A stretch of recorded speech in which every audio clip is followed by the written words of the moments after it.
Ассалаумағалейкум, ардақты әлеумет. Мынау қазақтың тарихына, болашағына бей-жай қарамайтын ағайындар. Мынау бүгін Конан ағамыздың кешегі эфиріне қарап, адамдардың қолдауын қарап, бүгін мен эфир беремін деп, өзім прямой эфирге шығамын деп бел будым. Осы Қазақстанның азаматы ретінде, осы Қазақстанға жанашыр активист ретінде, ТВК партиясының қозғалысының мүшесі ретінде өз пікірімді білдіруге, жан-жақты өз пікірімді білдіруге жер болдым. Болған оқиғаларға келсек, мынау біздің тарихымыз өте тереңде жатыр. Жаңа ғана айтып кеттім. Осы тарихымызға қарап, біздің ата-бабаларымыздың жасаған тірліктеріне тамсана қарауға болады. Осы Шыңғыс ханнан дейін, Абылайға дейін, Кенесарыға дейін, сол біздің ата-бабаларымыз өте мықты еңбек сіңіріп осыншама үлкен байтақ даланы тастап кетіпті. Ал кейіннен келе мынау істердің кезінде барлығымызды, жаңағы зиялыларымыздың бәрін өлтіріп, біздің түбімізді, тұқиямызды жойып, 17 миллионға қалдырып, ашаршылықтан қырып, жаңағы жойып жіберуге тырысқан. Вот сондықтан біздің қазіргі жаңағы адамдарымыздың қиын жағдайда жүрген дұрыс, сол жағдайлар деп ойлаймын. Вот әскери жағдайға келетін болсақ, енді әскерде әділетсіздік былай. Енді әскер бізде нейтраль, вот енді аморфный дене дейді ғой. Вот әскерге біздің Қазақстан ешқандай көңіл бөлмейді. Әскер бізде аморфный дене. Оны Назарбаев өзі айтады, бізде әскер қазір соғыс жоқ. Біз жаңағыдай қарумен соғыспаймыз, танкымен соғыспаймыз. Бізге қазір жаңағы кейбір войска жинау керек, бүйту керек деген фалсафа, философияларын тығады. Негізін алған кезде жаңағы бейбіт өмір сүргің келсе соғысқа дайындал деген ғой. Ескендір Зұлханмен, француздың, Александр Македонский. Вот енді сол соғысқа дайындалмасақ та біз әскерімізді көтеруіміз керек еді. Осаққа дейін көтеріп, уже үлкен жағдайларға жеткізуіміз керек еді. Қазір біздің техника, әскери техникаларымыз. Баяғы жаңағы Афганстан соғысынан қалған техникалар. Танкілердің үстінде, пушкалардың үстінде бұрынғы осколкалармен сызылған іздері бар. 71 жылғы танкілер бар. Ал қазіргі қаруландырып жатырмыз осылай деп жатқаны, ол жаңағы тек қана техникалардың ішінде жаңағы қазір енді радиотехника басталды. Оның алдында только транспортный КАМАЗдар ғана Россиядан бөлінді. И әскери техниканы бізге әкелерден алдын 3-4 адамның қолынан өтеді. И әрбір техника өз бағасынан өте 10 есе, 20 есе қымбат болып біздің Қазақстанның әскеріне келеді. Мысалы, мен командир отаға дейін службада болдым, қызметте болдым. Командир ота кезінде менің мойнымда 1 миллионға жақын, одан да долларға, 1 миллион долларға жақын ақша ілініп тұрды. Әрбір техника 1 миллионнан тұрады. Почти 1 миллион теңгеден тұрады. Вот. Енді бұл жерде жаңағы әскери техникамыздың барлығы ескі, жаңа технологияға бізде ешқандай не жоқ. Ал мынау соғысқа ешқандай дайын емес. Ешқандай соғысқа біздің қару-жарақ дайын бой емес. Қазіргі соғыс тем более. Біз орыстар құтқарады деп, жаңағы американстар құтқарады деп қарап отырмыз. Негізін алған кезде бізде даже локальный войн дейді ғой. Даже террористер бір жерде бүлік шығарғанның өзінде біз оған қарсы тұра алмайтынымыз анық. То связь жоқ, то басқа жоқ. Соныменен біздегі жаңағы қазіргі әскерide жүрген солдаттардың бәрі бардыр краслеп, жаңағы ақтағаннан басқа ештеңе қолдарынан келмейді. Жаңағы бұрынғы генді заложенный жаңағы ерліктері бар, өздерінше жаңағы соғысқысы келеді, үйренгісі келеді. Келген кезде, бардыр краслеген кезде олардың барлығы өкініп жүреді. Мен өйстіп естен алып сыпырам деп келдім бе, мен оқ атуға үйренуге келдім ғой, машықтануға келдім ғой деп айтып жүреді. Біздегі әрбір системаны алып қарасақ, барлығында ақшаны как-то жемқорлыққа беріп қойған. Мысалы өткен 2000, есімде жоқ қазір точно, 2006 ма, 2011-де ме, артиллериялық қару-жарақтарды жаңартамыз деп генерал-майор Мейірманов деген кісі басқарған жаңағы артиллериялық қару войсканың бастығы Мейірманов бізге жаңартамыз деп бастады. Бірақ бастауы жаңағы Израильге бізден өзімізден жаңағы шығарамыз деп КамАЗ, одан қалса мына ескі бұрынғы Д-30 деген гаубицалар болатын, соларды үстіне қойып, мынау қазір град дейді, сол ескі бұрынғы ескі қаруларды жаңағы КамАЗдың үстіне орнатып, ішіне GPS орнатып, жаңадан техника қоямыз деді. Бізге кіргіземіз деді. Сөйтіп ол сынақтан өткізбей қоямыз деген. Оны әрқайсысы пәленбай миллиардтан асып кетті. Ол жаңағы ол техникалар қазір утилизацияда барып нерде сақталып тұр, ешқайда қолданылмайды. Найза, семсер деген сияқты бір болмайтын техникаларды әкеп қойған. Олар ешқайда соғысқа жарамайды. Сондықтан ол жаңағы жай ғана шығын болып қалды. Генерал-майор Мейірмановты как құрбандыққа шалып, апарып қамап қойды, әлі қамауда жатыр. Тағы да біраз полковник генералдар қамалып жатыр. Қазіргі Ахметов сол кезде министр обороны болып тұрған. Ахметовтың да қолы бар бұл жұмыста, бірақ ол кісі қазір қайтадан әкім болып отыр. Мен таңым бар. Кезінде ұрлық жасап жүрген адам қазір әкімдікке отыр. И оны бүкіл халық біледі. Мен оны қарап, мен түсінген жоқпын. Бұл қалай бұл екен деп. Ешкім айтқан жоқ, ешкім ештеңе деген жоқ. Неге ұрыны әкімшіл сайладыңдар деп ешкім айтқан жоқ. Ахметов мырза, ол жаңағы тікелей біздің мынау неге қарыздар, қатысы бар. Артиллерия қаруландыруға. Соның ішінде мынау үй жағдайлары. Мысалы үшін бұрын СССР-дің кезінде, Совет Союзының кезінде әрбір әскери қызметкер кім болсын, мысалы офицер болсын, сверхсрочник болатын баяғыда, сверхсрочник болсын, прапорщик болсын, ол бір чемоданмен көшіп келеді. Сөйтетінде өзіне дайын квартираға, ішінде мобилизованный квартираға кіріп тұратын. Қазір ол квартирада ондай квартира жоқ. Не то, что ондай квартира жоқ. Қазір біздің офицерлер мен сержанттар контрактный служба дейді, барлығы қаңғып жүр.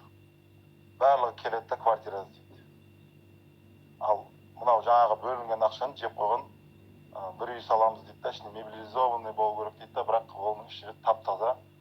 Сөйтіп үйлердің барлығын коробкалап, бұрынғы ескі үйлерді жүзеп, әйтеуір адамдарды кіргізіп қойды, бірақ ол жеткіліксіз. Енді айтайын деген, мынау біздің мемлекет, біздің мына Қазақстан, бұл Назарбаевтікі де емес, бұл Аблязовтікі де емес, бұл ешкімдікі емес, бұл халықтікі, бұл біздікі, бұл сіз бенен біздікі.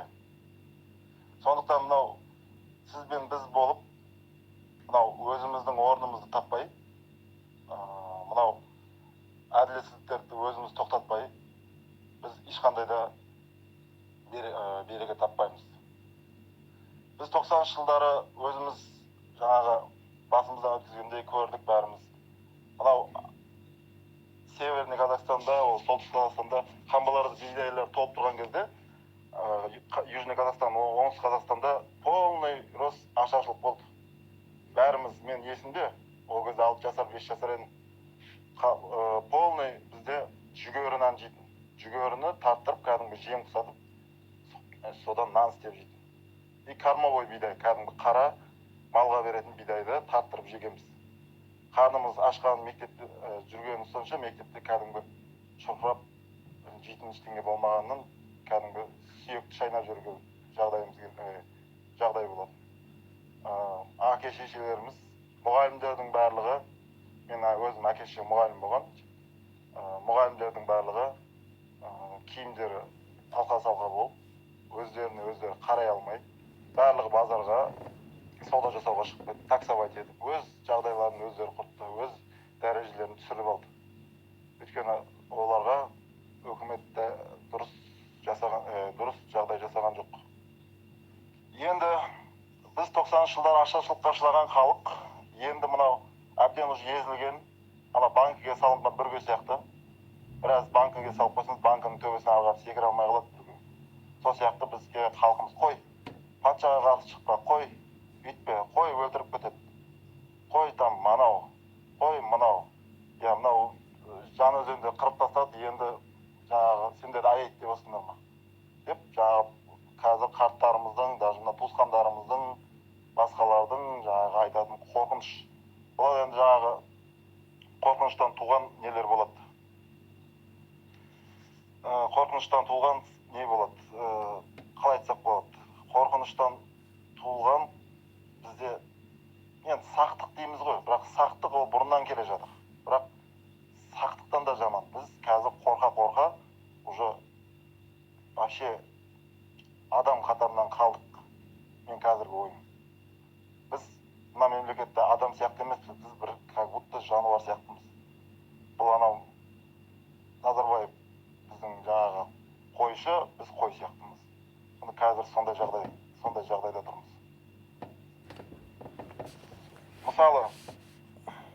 Мысалға алып қарайтын болсақ, бізде мынау Назарбаев бірінші бізде жаңағы қолын конституцияға қойып, әрбір жаңағы выбор болған сайын қолын конституцияға қойып, конституциямен ант ішеді. Мен осы конституцияны бұзбауға, осы халыққа қызмет етуге, осы нені халықтың жағдайын түзуге, өйстуге, бүйтуге деп жаңағы өздері ант ішеді халықтың алдында. Бірақ біздің жаңағы Назарбаев ол жаңағы өзінің антын орындамай жатыр. Орындамағанмен тұрмай, өзі қойған конституцияны бұзып, ішіндегі жаңағы кезінде тұрған, ең басында тұрған СССР-дан көшіріп алған конституцияның өзін ішіндегі халыққа пайдалы демократиялық жағдайға байланысты нәрсенің барлығын алып, өз пайдасына, өз мүддесіне жазып жатыр. Біз соның бәріне қарап үндемей отырмыз. Вот бізде сол сорақыл нәрсе бар. Егер мысалы үшін мұсылман дінін алып қарайтын болсақ, немесе христиан дінін алып қарайтын болсақ, салыстырмалы түрде. Христиан дінінің жаңағы түбі кезінде 1000 рет өзгеріп, 1000 рет жаңағы қайта жазылған деп христианды өзгертіп, мұсылман діні келген. Құранның бір сөзі де, бір парағы да, бір әрбі де өзгермеген деп Құранды көбінесе жоғары қойып жатады. Сондықтан біздің конституцияның ешқандай да қазіргі ценасы жоқ. Сондықтан біз конституцияны қазір біз жоққа санасақ та болады. Жай әшейін брошюра, ештеңе жазылмаған. Ал сол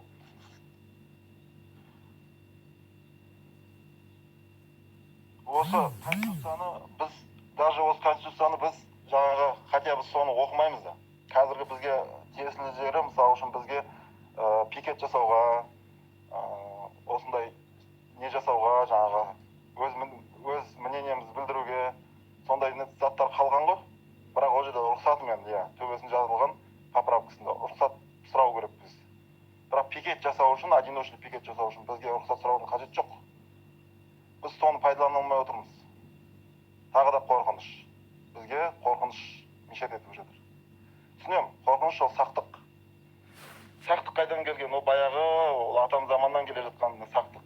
Енді ол заложено.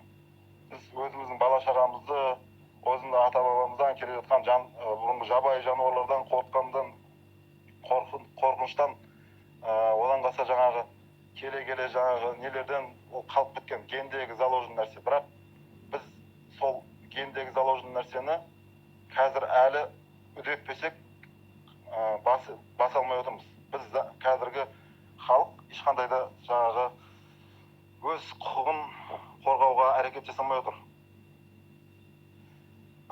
Енді өзіміздің мына ДВК-ға келетін болсақ, Мухтар Аблязовқа келетін болсақ. Мухтар Аблязов бұл енді мен айтайын, қараңғы түндегі бір ай, жаңа түнде шыққан ай, кішкентай ғана искры, кішкентай ғана үміт. Сол үмітімізді біз жаңағы әрі қарап жағуымыз керек. Біз қорықпауымыз керек ол кісіні қолдауға. Ол кісі өзінің білімін, өнерін, көргенін, опытын бізге қарап үйреткісі келеді. И бізге жаны ашып мынау сырттан көп адамдарды әкеп сабақ бергісі келеді. Біз соған қарамастан ол адамдарда өткенде мысал үшін қайсысында Украинаның бір кісісін сөйлеткен кезде біреу айтады, бізге армянин керек, украинец керек емес дейді. Біз таңдап отырмыз. Бізге қай елдің болмасын, қай жердің болмасын, қазір сабағын алуымыз керек. Жақсы жерін алуымыз керек. Жаман жерін емес. Жақсы жерін, жақсы опыттарын алуымыз керек. Сол үшін Мухтар Аблязов мырза бізге сол адамдарды көрсетіп, сол адамдардың пікірлерін бізге айтып отыр. Енді сондықтан бізге сол адамдардың қазір жиналған аудиозапыстары бар, соның ішін қайта-қайта оқып, ішінен мына жерлер керек, мына жерлер дұрыс екен деп, сол жерлерін біз өзімізге алып, ұран қылып жазып алуымыз керек. Сөйтуіміз керек те ертең болашақтағы көтерілістерге қолдануымыз керек. Кейін, мынау власть, біздің қазіргі режимнің қаруы. Режимнің қаруы қорқыныш. Кәдімгі Құрандағы шайтанның қаруы қорқыныш сияқты, режимнің қаруы да қорқыныш. Қорқыныш арқылы билейді. Шайтан да солай. Бізді қорқытып, бізді басқармақшы. Бізді қорқытып, жаңағы жібермекші. Енді қорқыныш қаралы бұл жерде түрме. Біз түрмеден қорқамыз. Біз жаңағы репрессиядан қорқамыз. Өйткені алдымызда ашаршылық өтті басында. Одан бертін келе жаңағы репрессия өтті. Одан бертін келе жаңағы СССРдің несі өтті, жаңағы Сталин кезінде соғыс өтті. Соның барлығы бізге әсерін береді. Сөйтеді бізде жаңағыдай қорқыныш пайда болған. Сол қорқыныштан біз секіре алмай отырмыз. Міне, енді біз қазір өзімізді тәрбиелеуіміз керек. Мына жерде жаңа халықты қалай оятамыз дейміз. Негізінен алған кезде халық оянған. Баяғыдан ояу. Уже 2000 жылдан бері ояу. 2000-нан бері қарап, 2006-дан, 2007-ден уже халық түсінді. Мынау режимнің қиын жағдайда екенін. Бірақ барлығы айта алмай отыр. Барлығы қорқады, репрессиядан қорқады, түрмеден қорқады, басқадан қорқады, еще өлтіріп тастай салады, содан қорқады. Енді біз сол жаңағы қыран құста өз жемтігіне шапқан кезде, ол ешқандай жан-жағына қарамайды. Ол өз бар салмағымен тастайды жемтігіне. Арыстан да солай. Біз қазір мысал үшін бүйтіп қараған кезде, ол арыстан да жыртқыштарда мысалға алып қарайтын болсақ, олар бала шағасын бағу үшін жемтігіне шабады. Өздерінің қарнын тойдыру үшін, бала шағасын бағу үшін.